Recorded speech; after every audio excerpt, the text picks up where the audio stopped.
Welcome to the Conquer Risk Podcast. My name is Manish Kata. I'm here with our Director of Advisor Education, Jeff Goodnow. How many times did you wash your hands today? Only a few. I had to empty tanks. I definitely wash them. Had to put some bug stuff out, washed them. But I'm not having a conniption fit over washing my hands. I stay pretty clean, man. All right. Well, the only reason I asked is we're recording this on Thursday. What's today's date? March 5th. So we're sort of in the midst of this whole outbreak, and that's something we're gonna discuss here: the pandemic, coronavirus, all that stuff. Right. So let's get into it. I know you worked hard on this, getting the intro and things framed out for what we want to talk about here. I know some of the pandemic news things ruffle our feathers a little bit, but why don't you jump in? Yeah, sure enough. So ultimately, you and I were talking the other day about what is this Black Swan, right? That's the word, the phrase du jour, and so of course we like being the calm in the storm, but therefore we wanted to do a little bit of research. So there's a couple of things we really decided to talk about, more specific than just Black Swan, but Black Swan as it relates to the situation we're in right now, right, which is a virus or pandemic sort of circumstance. And so we did a little bit of research, put some stuff together, and that's really what we want to hit today, is talk about that subject. Yeah, so Black Swan in the I guess thought process of the market itself, not necessarily. So all right, let's start with this. What's a Black Swan? So for our context today, a Black Swan, and this was popularized by Nicholas Taleb back in 2008 in his book. Excuse me, I must be getting the flu. Anyway, the point is, the Black Swan, as it relates to investing, is something that cannot be predicted, right? You can model, you can do all these things, but if you can't predict something that happens, then it's considered a Black Swan by most. And that's kind of a scary proposition if you think about it on the surface, because if you can't predict it, oh my goodness, what's it going to do? And that's kind of our point of today. And so I guess you posed the question to me, when it comes to markets, do Black Swans even exist? And I'm a big proponent that there is no such thing as a Black Swan when it comes to stock markets. Reason being, and Med Faber had this great article that we'll put in the show notes about risk and declines. And one of the things he pointed out was 70 to 80% of 1% declines, this is going back to 1928, happen in a downtrending market. And his definition of downtrending market was a 200-day moving average, right? Below that would be a downtrending market. And the thought process is that we are humans, and humans are still trading for the most part, react differently in markets that are declining. And therefore, there really isn't a Black Swan. Most of the risk and volatility happen in declining markets. You can make the argument. People say, well, Black Swans happen, wars or, attacks, but what's the context behind it? That's the most important thing. And that's where we can have these arguments back and forth. But in terms of the market and how it reacts, I just don't think Black Swans necessarily exist. Yeah, and now that's not a lot of people are going to agree with me there, I don't think. But you and I are on the same page. So what we're really looking at, the three things we want to talk about, is we've actually already kind of discussed, well, what is a Black Swan? What's that look like? But we also want to look at what effects are correlated to these types of virus Black Swan events or pandemics, whatever you want to call them. And then lastly, well, what does context matter, which you've just basically just touched on briefly, but also what about your style of investing? Does that make a difference? So let's dig in a little bit and start looking at some of the effects. And I want to give a little disclaimer here first. We are going to focus, and I'm going to give you some stats on the issues surrounding the deaths that have occurred from these virus iterations over the last 20 years. It is not intended to make light of it. We're not trying to be humorous in that situation. It's just a matter of, we want to get to the facts, how many people actually died, and therefore when we're in the middle of this one right now, how is it a Black Swan? Should we be super scared? What's going on from there? So. And listen, I know the point of this disclosure. We have to make sure, but you know what? At the same time, whatever, man. People are going crazy and they need to calm the fuck down. Yeah, but go ahead. For what it's worth, when this airs, I'm going to be in Cancun. That tells you where I'm at. So maybe I can't come back. I don't know. I'll take my laptop. I may be quarantined from there. So let's hit a couple of these real briefly. Some stats. we're going to show, we'll have this image up here. What got this started was an image from LPL put out. I saw it in social media, and it referenced SARS and Ebola and Zika, and the S&P index returns 90 days after the announcement of these, right? And when you'll be able to see this during the podcast, it's up 22, up 6, up 9.5, basically, right? This is, that's no problem at all. But again, that doesn't take into account what was really going on. So I'm going to give you... Do you have any comments about that before I give you the stats on how many deaths occurred from these different things? Yeah, I mean, this type of buy and hold marketing is as disingenuous as it gets. I hate it. It's usually broker-dealer led, where they just shoot it out to their monkey advisors who then forward it on social media, and everyone just gets in line. There's no context around it. Yes, 3 years later after the bear markets were up whatever percent, but no mention of the 56% daily decline in the middle of that. So another podcast. That's all right. I'm grumpy today. That's okay. So again, let's get to the context of how many deaths occurred from these things. I think it's going to shock some folks. So in SARS, and most of these were basically 2 years. So SARS was 2003 to 2004. 0 deaths. Ebola was 2014 to 2016. Wait, zero deaths in America? Good point. Or zero deaths ever? In America. This is all for the United States. This also. Oh, you're so America-centric, man. Look. There's a whole world outside of Kansas, I would agree. However, if we're going to get scared, freak out, and have, fall down in convulsions over our investing philosophy and process because of these things, well, then I wanted to know what deaths occurred in the United States. I agree. Most Americans only care about Americans. Let's go on. SARS, 0. Ebola was 2014 to 2016. 1 in the United States. Zika, 1 in the United States. That was 2015 to 2016, so there's a little bit of overlap there. H1N1 is the oddball, and that was very unfortunate. In the United States, there's an estimated almost 12,500 deaths. That was basically April 09 to April 10. That's an estimate. It's the only one that CDC gave an estimate on, because they were looking for not just, I have to give this caveat, not just immediate deaths because of that, but did that cause your system to be compromised? And 6 or 8 months later, he died. Hold on a second. Did you look up what the regular flu is? Because isn't that something like 15,000 a year? Last year was six. Did I just make that up? Last year was 16,000 people. Regular flu. Okay. All right. Fair enough. So H1N1. Hey, here's another one. Go ahead. SARS is now considered just the flu. Did you know that? CDC says so. No. Let's not. All right. So COVID-19. That is our current situation, right? We are in the coronavirus, of which there are many coronaviruses. There have been now, as of this morning, it was updated to 11 deaths. Again, it's a sad circumstance for sure. But again, to your point, with regular flu, or I'm going to give you 2 other fun little stats. I think you keep it into perspective. From let's see, what do we got here? The American Federation of State, County, Municipal Employees, from 1970 to 2005. Did you know we averaged over 5 deaths a year from manhole covers? That's like being thrown at you, or being you could fall into one if you're walking and not paying attention. I suppose maybe they're moving one, it could fall on you, kill you. They had a whole list. There were 185 people killed in that 35-year span from manhole covers. So something but that's a man-made thing. So I wanted to take another step back, right, and not just not trying to be humorous about it, but what about something that none of us have any control over, right? That's the idea of a black swan. You can't predict it. Lightning strikes. On average, the National Weather Service says kills 49 people a year. So we don't have conniption fits, sell all, jump out the building and say we can't save any money because of these things. So when we have a virus scare, yes, it is scary. Yes, you want to take your own self-assessment, but come on, take a breath, take a breather. I think it's important. Again, we're not medical experts, but I think it's important to take a step back and just kind of let some of those things happen and keep to your process. So that. Well, I'm gonna play devil's advocate here. Yeah. I know we're the voice of calm and we're on the same page, but devil's advocate, the Spanish flu wiped out millions. Right. A lightning strike will never wipe out millions.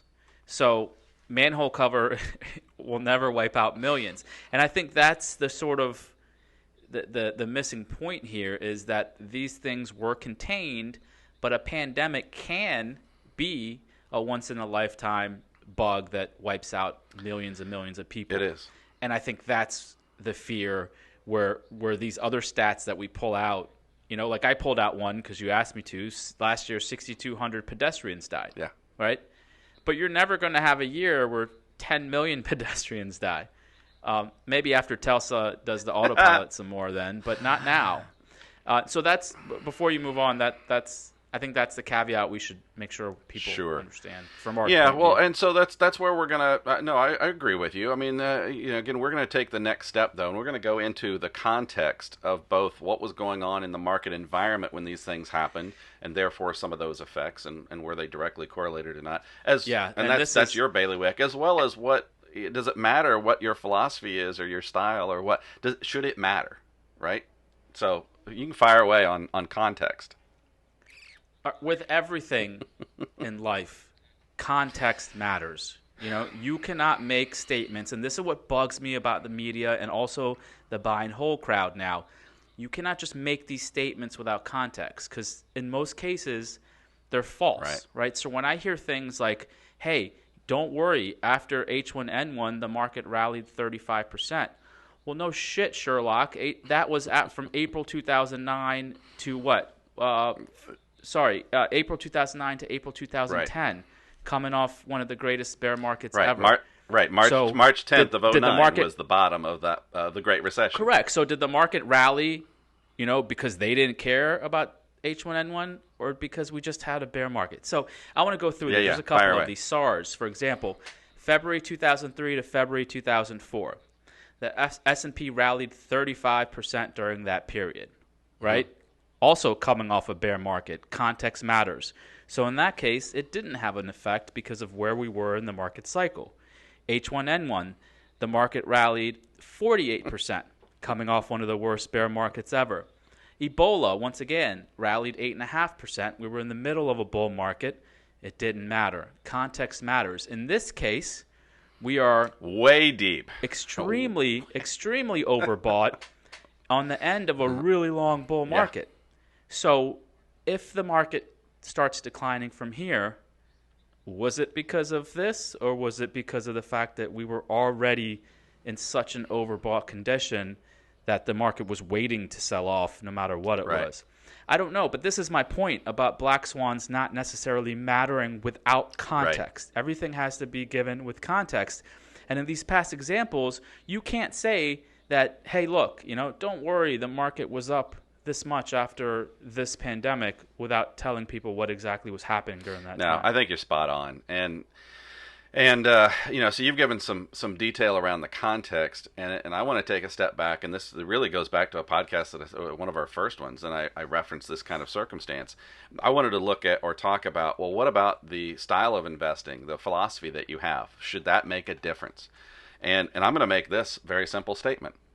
Since the world seems to do nothing but talk about strategic investing, if you're a strategic investor, kudos to you, no problem there, right? No judgment, but none of these things should matter. Black swan should not be in your vocabulary, because if you're a strategic investor, by definition, you're investing for this long-term trajectory and not going to change anything based on what happens in the markets. So what difference does it make if there's a virus or there's a whatever, right? It shouldn't. You just dollar cost average into it, and this shouldn't affect Let her fly. You at all. But unfortunately, it does, because people are human. People are human, their emotions get a hold of them, then they want to make a change. Oh, I want to get out now. No, wait, I don't want to get out. Hold on, I want to. That's the last week, right? It's this nasty, ugly back and forth. But again, it's all about your style and your philosophy. Because if you're trying to be, the opposite would be true. If you're trying to be active or tactical in some format, then it's not necessarily the headline itself. And that's what I wanted to distinguish. It's not necessarily the headline. It's that context that you spoke of from the standpoint of, okay, well, what is our process, and are we following it? And I'm not just saying that for us as a manager, but every advisor that's listening to this call. If you're trying to be active in some form or fashion, follow your process, and headlines be damned. Because if you try and chase headlines, I don't know of anybody that's ever tried to been successful investing, positive or negative, on headlines. You just can't. I think that's a fool's errand.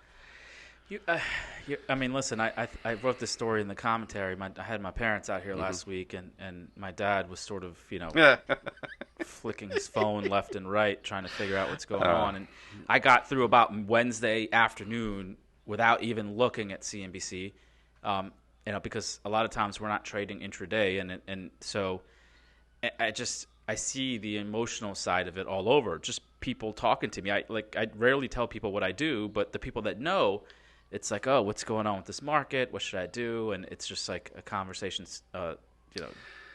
dead end for me, right? And it's just like, it's emotions. And if your process is to trade, get involved. Start doing what you have to do. Reduce risk, buy on certain triggers.